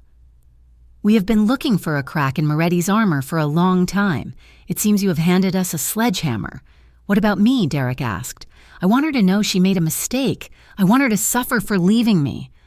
"Oh, she will," Caruso promised. "We will make sure of that." 2 days later, Emma was walking home from the bus stop. The rain had finally stopped, leaving the streets slick and shiny. She felt eyes on her. She turned quickly, clutching her purse. A gray sedan was parked down the block, idling. The windows were tinted dark. She squinted. It wasn't Derek's car, but it felt like him. It felt like his heaviness, his suffocation. "Derek?" she whispered to the empty street. She hurried toward her building, fumbling for her keys. She told herself she was just being paranoid, just like Derek said. It was just a car. It was just her imagination. She did not see the man in the passenger seat of the gray sedan snap a photo of her with a long-lens camera. She did not see him text the image to a number that did not belong to Derek Hale. She thought she was dealing with a jealous ex-boyfriend. She had no idea that she had just become a pawn in a war between kings, and the board was set for a violent collision. The air in Adrian Moretti's office was stagnant, heavy with the scent of espresso and impending violence. Luca stood by the window, his silhouette cut sharply against the gray afternoon light, while Adrian sat behind his desk, staring at a single photograph on his tablet. It was a grainy surveillance shot of Victor Caruso speaking to a man in a hooded sweatshirt outside a dive bar on the south side. "He's asking questions." "Adrian," Luca said, his voice low. "Not just general questions, specific ones. He asked the bartender at the Emerald if the girl with the dark hair and the nervous hands comes in often. He asked where she parks. He asked if she lives alone." Adrian swiped the screen dark, the crack of his knuckles echoing in the silent room. Victor Caruso was a vulture. He did not have the strength to attack a lion directly, so he circled the lion's cubs. He picked at the weak. "He thinks she is a soft target," Adrian said, his voice devoid of temperature. "He thinks he can use her to make me bleed. He is not wrong," Luca replied, daring to speak the truth. "If he takes her, you will bleed." Adrian looked up, his eyes black pits of resolve. "Put another team on her. I want 4 men, not 2. I want a perimeter established around her apartment building and her office. If she walks to the corner store for milk, I want to know what brand she buys. She is going to notice." Luca warned. "She's already jumpy because of the X. If she sees shadows everywhere, she is going to panic." "Let her panic," Adrian said, though the words tasted like acid in his mouth. "Panic is better than being in the trunk of Caruso's car. Do not tell her. She does not need to know that monsters are hunting her. She has enough demons of her own. Just keep her safe." Emma felt the eyes on her skin like a physical itch. It had started 2 days ago. A black SUV parked down the street from her office. A man reading a newspaper on the bench outside her apartment. A man who never seemed to turn the page. It was subtle, professional. But to a woman who had spent 3 years managing the moods of a jealous narcissist, it was a screaming siren. She was being watched. At first, she thought it was Derek. But Derek was sloppy. Derek was loud. This was silent. This was suffocating. She walked out of the Aurora Events building at 5 o'clock, clutching her bag to her chest. The black SUV was there. As she turned the corner toward the bus stop, the car pulled away from the curb, creeping along at a matching pace. It was too much. The walls were closing in. The freedom she had started to taste, the confidence Adrian had helped build, was crumbling under the weight of surveillance. She felt managed. She felt owned. She did not go to the bus stop. Instead, she hailed a taxi, her hand shaking as she opened the door. "Where to?" the driver asked. "Moretti Holdings," Emma said, her voice hard. Adrian was in a meeting with his legal team when the door to his office slammed open. His assistant, flustered and pale, appeared in the doorway. "Mr. Moretti, I tried to stop her, but—" Emma brushed past the assistant, storming into the room. She was wet from the drizzle outside, her hair plastering to her cheeks, her eyes blazing with a fire Adrian had never seen directed at him. "Out," Adrian said to the lawyers. "But we are discussing the—" "Out!" Adrian roared. The lawyers gathered their files and fled, casting nervous glances at the small woman who had just interrupted the most powerful man in Rivergate. When the door clicked shut, silence descended. Emma stood in the center of the vast office, her chest heaving. Adrian stood slowly, his hands flat on his desk. "Emma?" he began, his voice cautious. "Stop it," she snapped. "Just stop it. I know what you are doing." Adrian walked around the desk, approaching her slowly, as if she were a frightened deer he did not want to startle. "What am I doing, Emma? You are having me followed. I see them. Adrian, the cars, the men outside my building. You think you are being subtle? You are just as bad as him." Adrian stopped, his jaw tightening. "I am nothing like him. You are exactly like him," Emma cried, tears of frustration welling in her eyes. "You want to control me. You want to know where I am every second of the day." Derek checked my phone. "You check my entire life. I traded one cage for another. I thought you were different. I thought you respected me. I do respect you," Adrian said, his voice dropping to a low rumble. "Then call off your dogs. I am not a piece of property you need to guard. I am a person. I cannot breathe. Adrian, I feel like I'm suffocating. Every time I turn around, there is a shadow." "Is this what it means to be in your world? To be a prisoner? You are not a prisoner," Adrian argued, his temper fraying at the edges. "You are safe. There is a difference." "Not to me," Emma shouted. "To me, it feels the same. It feels like I have no choice. It feels like I am just a doll that you want to keep in a box so no one else can play with it." The accusation hit Adrian like a physical blow. He closed the distance between them in 2 long strides. "Do not say that," he growled. Emma took a step back, hitting the edge of the low coffee table, but she did not cower. "Why? Because it is true? You are just a rich man with a control complex. You do not care about me. You care about owning me." Adrian reached out, his hands finding her waist. It was the same gesture he had used on the rooftop, the same gesture from the ladder, but this time it was desperate. He pulled her to him, not roughly, but with an intensity that brooked no resistance. He held her tightly, his fingers digging into the fabric of her coat, anchoring her against him so she could not turn away from the truth in his eyes. "I am not trying to control you," he said, his voice cracking, rough and raw with honesty. "I am terrified. Emma." Emma froze. Her hand splayed against his chest to push him away, but she stopped. She looked up at him. His face was a mask of anguish. The composure, The icy demeanor, it was all gone. "Terrified of what?" she whispered. "Of losing you," Adrian confessed. The words hung in the air between them, heavy and undeniable. He leaned down, his forehead resting against hers, his breath ghosting over her lips. "There are wolves at the door. Emma, real ones, men who would hurt you just to see me bleed. I'm not having you followed because I want to own you. I am having you followed because if anything happened to you, if I let you walk into the dark and you did not come back." His voice broke. He tightened his grip on her waist, pulling her flush against his body, as if he could physically shield her from the world with his own skin. "I would burn this city to ash," he whispered, "but that would not bring you back. So yes, I have you watched. Hate me for it. Scream at me. But I will not stop. I cannot stop." Emma stared at him, her heart pounding a frantic rhythm against her ribs. She felt the tremor in his hands. He was shaking. The man who made skyscrapers rise and enemies fall was shaking because he was afraid for her. The anger drained out of her, replaced by something hotter, something sharper. "You are an idiot," she breathed. Adrian let out a ragged breath. "I know." He looked at her mouth. She looked at his. The argument had stripped away the polite veneer they had been maintaining.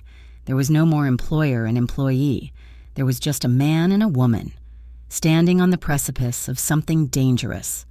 Emma made a sound, half sob, half sigh, and slid her hands up his chest, wrapping them around his neck. She pulled him down. Adrian did not hesitate. He crashed his mouth down on hers. It was not a gentle kiss. It was a collision. It was the taste of frustration, of fear, of weeks of suppressed longing boiling over. Adrian groaned into her mouth, his tongue sweeping inside, demanding and giving in equal measure. Emma met him with equal force. She stood on her tiptoes, pressing her body against the hard lines of his. She felt his hands span her waist, sliding up her back, his fingers tangling in her damp hair, tilting her head back to deepen the angle. The kiss was messy and desperate. It was teeth-grazing lips, breath mingling, hearts hammering in sync. It was a confession without words. Adrian walked her backward until her legs hit the edge of the sofa, but he did not push her down. He held her up, his body curving over hers, shielding her, claiming her. His hand dropped to her lower back, pressing her hips into his, and Emma gasped at the contact, the undeniable evidence of how much he wanted her. For a moment, the world outside, Derek, the bodyguards, the danger ceased to exist. There was only the heat of Adrian's skin, the smell of his cologne mixed with rain, and the way he held her like she was the only solid thing in a collapsing universe. They broke apart, gasping, their foreheads touching, eyes closed. Adrian's hands were still in her hair, his thumbs stroking her cheekbones. "Emma," he whispered, his voice sounding wrecked. Emma opened her eyes. She looked at him, really looked at him. She saw the love, but she also saw the danger. She saw the world he lived in, a world of threats and bodyguards and enemies she didn't even know. And she thought of Derek. She thought of how easily she had lost herself before. She pulled back, untangling herself from his arms. She stepped away, her legs shaking. "I cannot do this," she whispered. Adrian reached for her, then let his hand drop. "Emma, it is too much. Adrian, this world, Derek, I cannot breathe."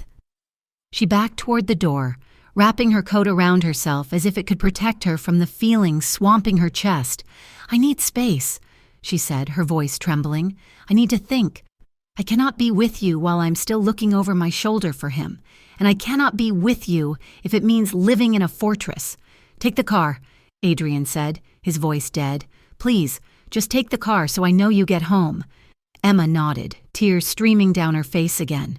She turned and ran from the office, leaving Adrian standing alone in the center of the room, his hands still warm from touching her, his heart cold as ice. The ride to Mia's apartment was a blur. Emma sat in the back of the town car, staring at the rain-streaked window. She felt raw. She felt flayed open. She took out her phone. Her thumb hovered over Derek's name. She was done. She was done with the fear. She was done with the games. Adrian's confession had terrified her, but it had also emboldened her. She deserved to be wanted, not possessed, but she needed to clear the wreckage of her past before she could even think about a future. She typed the message, her fingers flying across the screen. Derek, I am done. Do not come to my work. Do not come to my house. Do not contact me again. If you do, I will go to the police and I will file a restraining order. It is over. Leave me alone. She hit send. Then, with a finality that felt like cutting a cord, she held down the power button. The screen went black. She arrived at Mia's apartment, thanked the driver, and ran inside. Mia was waiting with a glass of wine and a sympathetic look. Emma collapsed onto the sofa, burying her face in a cushion, and finally let herself cry. Derek Hale stared at his phone, his face bathed in the sickly blue light of the screen. It is over. The words mocked him. She was leaving him. She was really leaving him. And he knew who was to blame. Moretti. Derek hurled the phone across his efficiency apartment. It shattered against the wall, cracking the screen but not the message. He paced the small room like a caged animal. She was with him. She had to be. That was why she was so brave all of a sudden. A knock came at his door. Derek yanked it open, ready to fight the neighbor complaining about the noise. But it wasn't the neighbor. Two men stood in the hallway. They wore expensive suits that looked out of place in the peeling corridor. One of them, a man with a scar running through his eyebrow, smiled. Derek Hale? The man asked. Who wants to know? Derek snapped. We have a mutual friend, the man said. Mr. Caruso. He heard you are having some trouble with a certain hospitality CEO. He wants to help you get what is yours. Derek hesitated, then stepped back. Come in. 20 minutes later, the plan was set. They played on his ego. They played on his jealousy. They told him Emma was confused, that Moretti had brainwashed her, and that if Derek could just get her alone, away from Moretti's guards, he could remind her of who she really belonged to. They needed her out in the open. They needed a lure. The next morning, Emma woke up on Mia's couch with a headache that throbbed behind her eyes. She felt hollowed out, but also strangely light. She had done it. She had cut Derek off. She needed to check her email for work. She borrowed Mia's laptop, logging into her account. There was an email at the top of her inbox, marked urgent. It was from her landlord, Mr. Henderson. No relation to her boss. Subject, urgent, lease termination notice. Signature, required Miss Lawson, due to an administrative error with the building's insurance.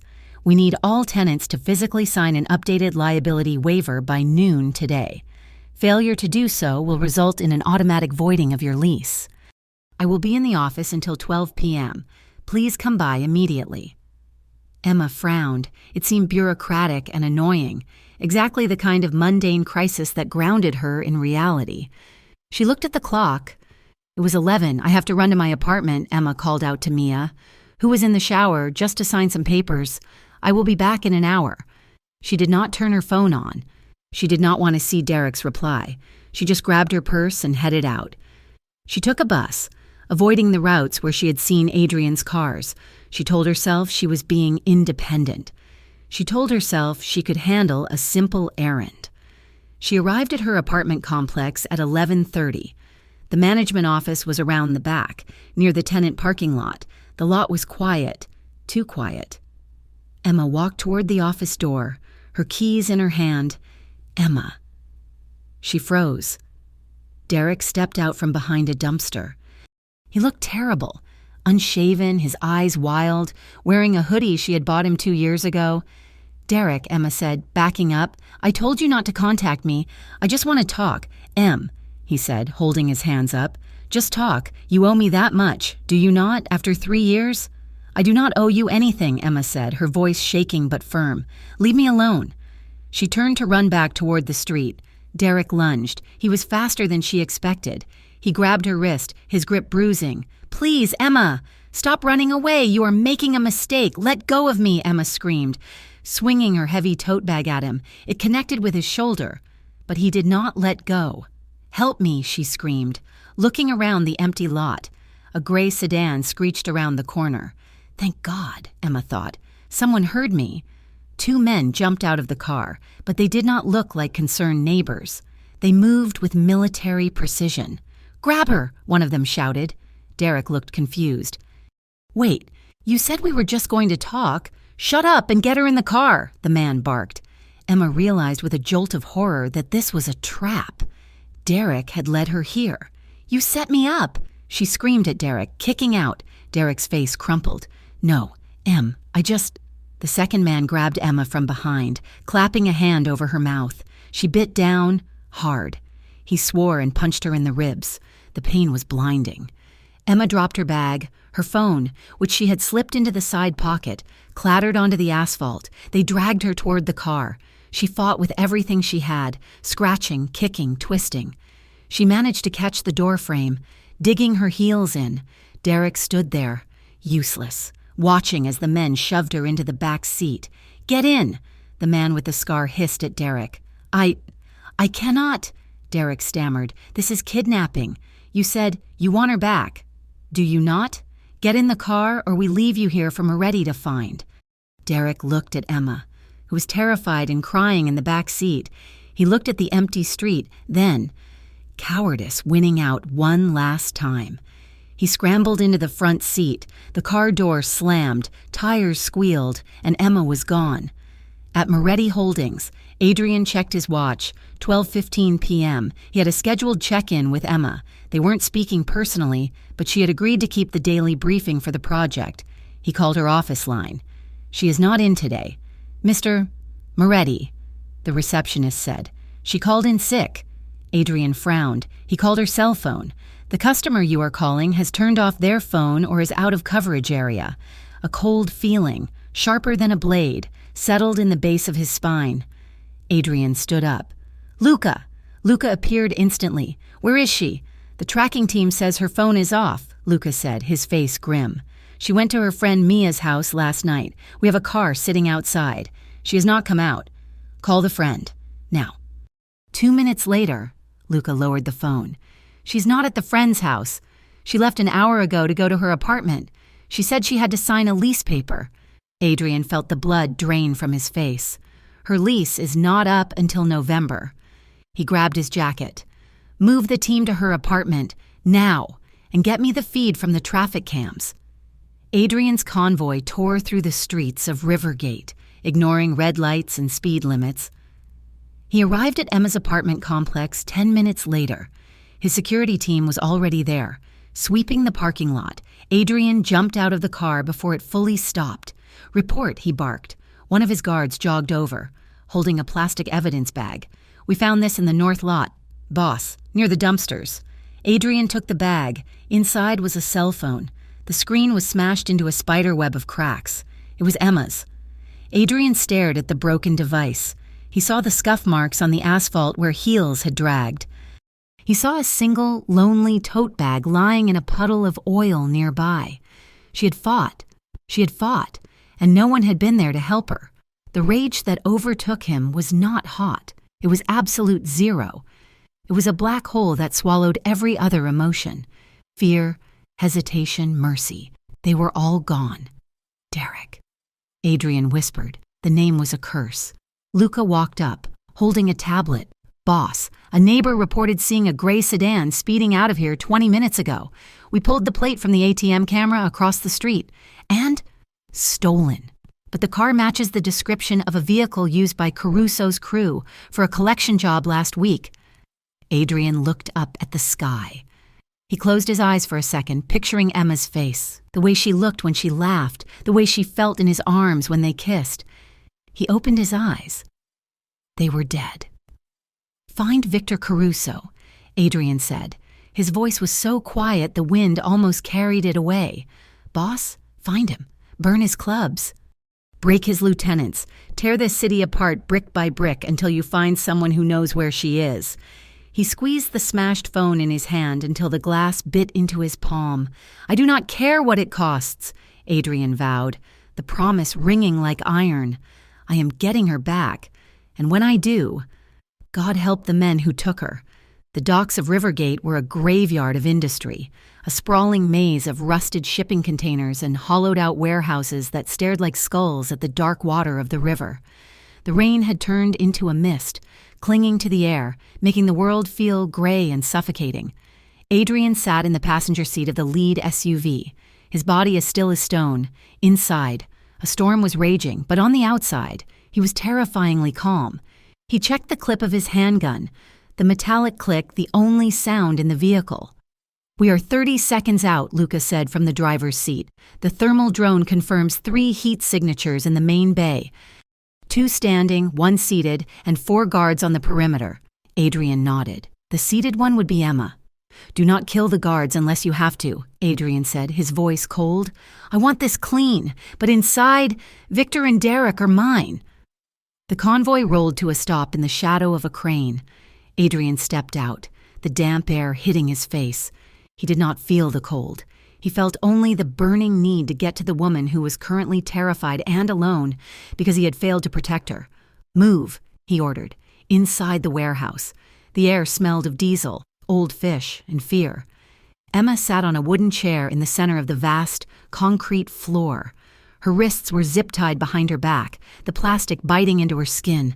Her ribs ached where the man had punched her, and her hair was matted to her forehead with sweat. Derek was pacing back and forth in front of her, his footsteps echoing in the cavernous space. He looked unraveled. His eyes were wide and bloodshot, his hands twitching at his sides. "You did this! Emma!" he shouted, spinning to point a finger at her. "You made me do this! If you had just listened, if you had just stayed where you belonged, none of this would be happening." Victor Caruso stood near a stack of crates, smoking a cigarette with an air of bored amusement. He watched Derek's breakdown like it was cheap theater. She chose him. "Derek," Victor said smoothly, pouring gasoline on the fire. "She looked at a billionaire and she looked at you, and she made her choice. It is simple economics." "Shut up," Derek screamed at Victor, then turned back to Emma. "Is that it? You think you are better than me now? You think because he bought you a dress you are royalty? I never thought I was better than you," Emma said, her voice raspy but steady. "I just wanted to be happy." "Happy?" Derek laughed, a shrill, hysterical sound. "You cannot be happy without me. You do not know how to function without me. Look at you. You are a mess." He leaned in close, his face inches from hers. She could smell the sour scent of his sweat. "No one wants you. Emma," he hissed, repeating the mantra that had been the soundtrack of her life for 3 years. "Not really. You are damaged. You are weak. And him? He will throw you away the second you become inconvenient. You are just a toy to him. I am the only one who knows the real you, the broken you." Emma looked at him, really looked at him. For years, she'd seen a man she needed to please, a man whose approval she was desperate to earn. Now, she saw a small, frightened bully who was using her pain to make himself feel tall. Something inside her snapped, not a break, but a realignment. The fear that had paralyzed her throat suddenly evaporated, replaced by a cold clarity. "You are wrong," she said. Derek blinked, taken aback. "What? I said you are wrong," Emma said, her voice gaining strength. "It does not matter if he throws me away.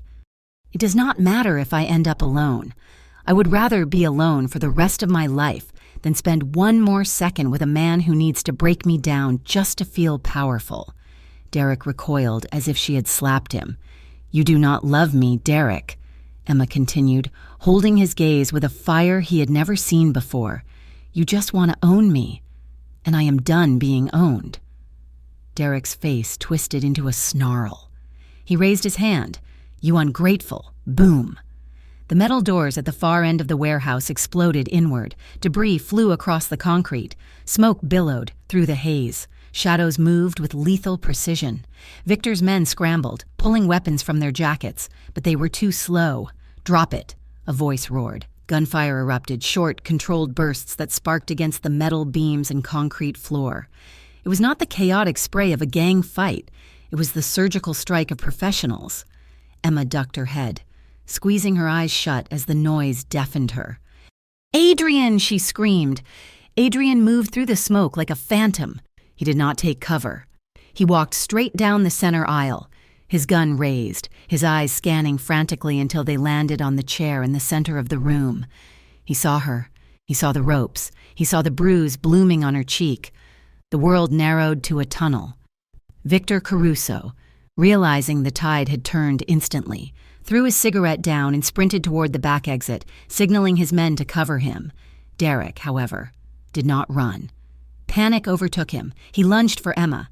"Get back!" Derek screamed, grabbing Emma by the shoulder and hauling her up. He pulled a knife from his pocket, a small, trembling blade, and held it near her. Adrian froze. He held up a hand, signaling his men to hold fire. The warehouse fell into a tense, ringing silence.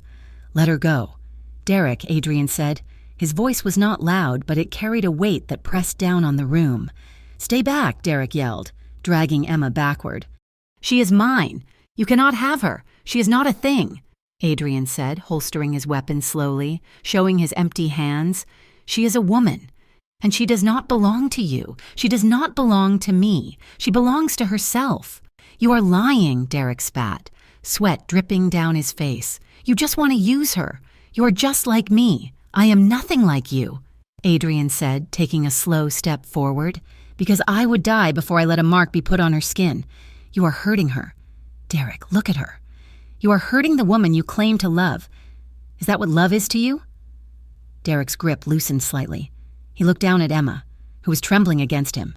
He saw the fear in her eyes, and for a second, the delusion wavered. Emma saw her chance. She did not wait to be saved. She slammed her heel down onto Derek's instep with all the force she could muster. Derek howled in pain, his grip failing.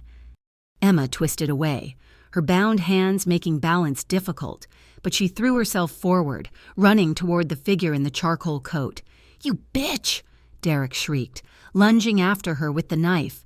Adrian moved, but Luca was faster. He stepped out from the shadows, swinging the butt of his rifle in a brutal arc. It connected with Derek's wrist with a sickening crack. The knife clattered across the floor.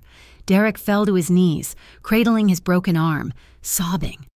Emma stumbled, her legs giving out from the adrenaline crash. She did not hit the floor. Adrian caught her, his arms wrapped around her, tight and desperate, one hand tangled in her hair, pressing her face into his neck, while the other arm clamped firmly around her waist, anchoring her to him, lifting her almost off her feet. "I have got you!" He breathed into her hair, his voice shaking. "I've got you! Emma, you're safe!" Emma collapsed against him, sobbing into his coat. The smell of him, wood smoke, rain, and safety, filled her senses, washing away the stench of the warehouse. Across the room, Adrian's men had cornered Victor Caruso before he could reach the exit.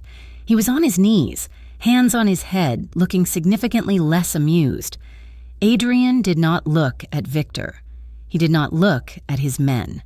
He looked down at Derek, who was curled on the floor, weeping. Adrian kept his arm around Emma's waist. Supporting her weight, he walked her a few steps closer to Derek. Derek looked up, his face streaked with tears and snot.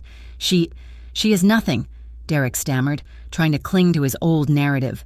"She is useless. No one wants her." Adrian lowered his forehead to Emma's, his eyes burning with a fierce, protective light.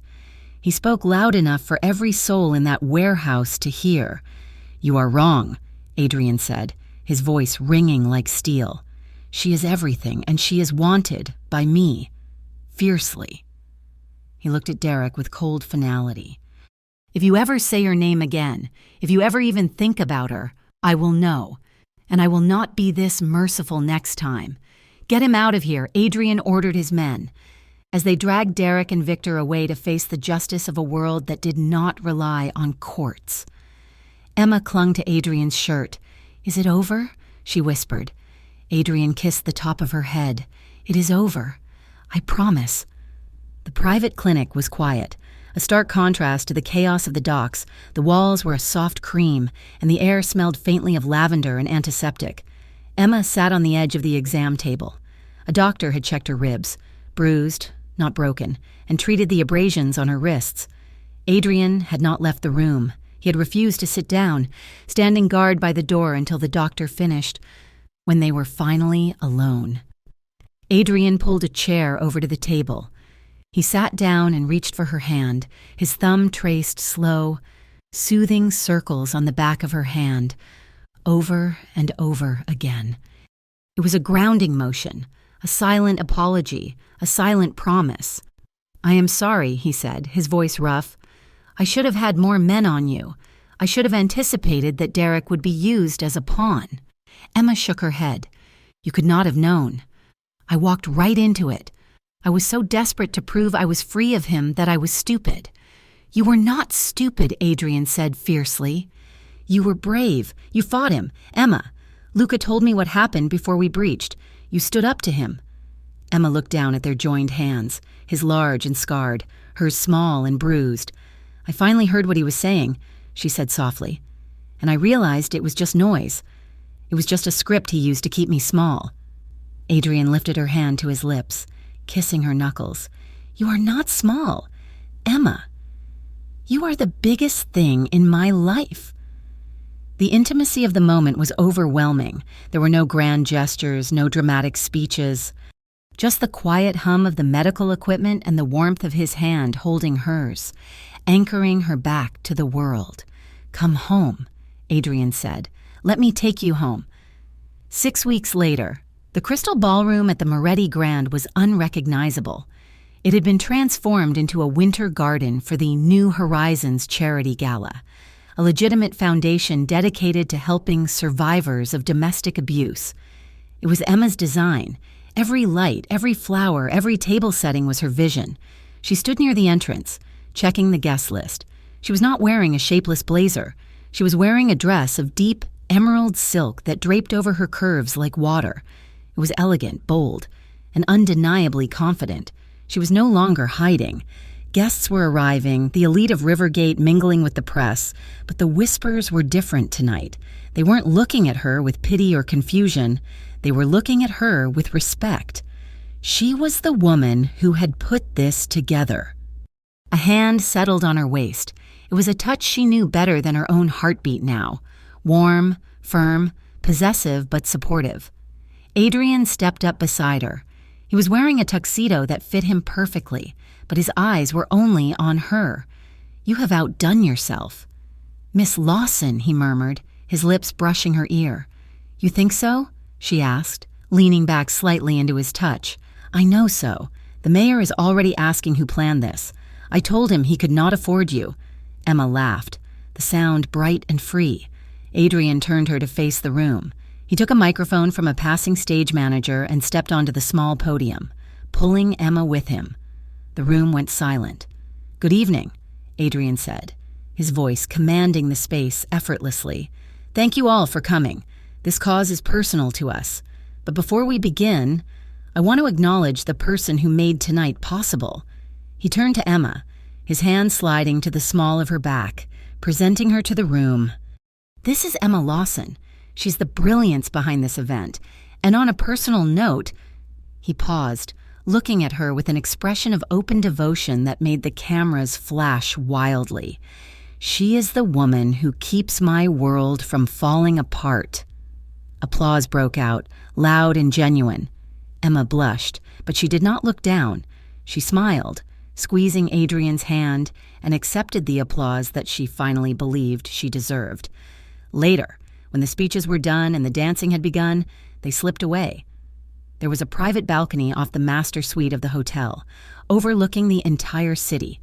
The air was crisp, but the heat radiating from the building kept the chill at bay. Adrian leaned against the stone railing, pulling Emma between his legs so her back rested against his chest. He wrapped his arms around her, his hands resting comfortably on her stomach. They looked out at the lights of Rivergate, millions of them, glowing like stars. "Are you happy?" Adrian asked quietly, resting his chin on her shoulder. Emma took a deep breath, inhaling the night air. "I am." She turned in his arms to face him. He looked devastatingly handsome in the moonlight, but the shadows that used to haunt his eyes were lighter now. "I am afraid sometimes, though," she admitted, her hands resting on the lapels of his jacket. "Your world, it is dangerous. Adrian, I know what happened to Derek. I know what happened to Victor. Derek and Victor are in a place where they can never hurt you again, Adrian said, his face hardening slightly before softening again as he looked at her. And as for the danger, I cannot promise a life without risk, Emma, but I can promise you this. He moved his hands to cup her face, his thumbs stroking her cheekbones. You will never be alone in it. You are not a burden I carry. You are the reason I fight. Emma looked up at him, searching his gaze. She saw no deception. She saw only the raw, intense truth of a man who loved with the same ferocity that he ruled. And I am not trapped, she whispered, the last ghost of her past needing to be exorcised. Adrian leaned down, his lips hovering inches from hers.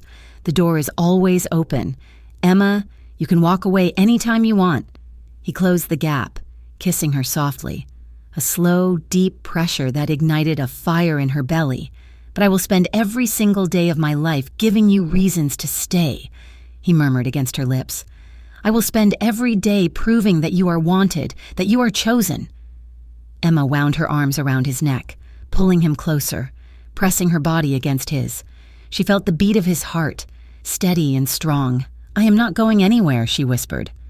Adrian groaned, a sound of pure relief, and kissed her again, passionate, claiming, and full of a future that finally belonged to them both.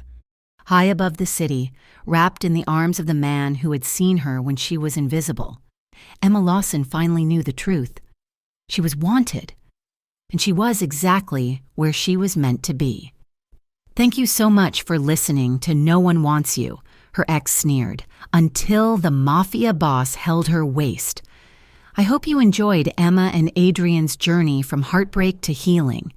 It is a reminder that we all deserve to be seen and valued for who we truly are. I would love to know, where are you listening from today? Please leave a comment down below and let me know your city or country.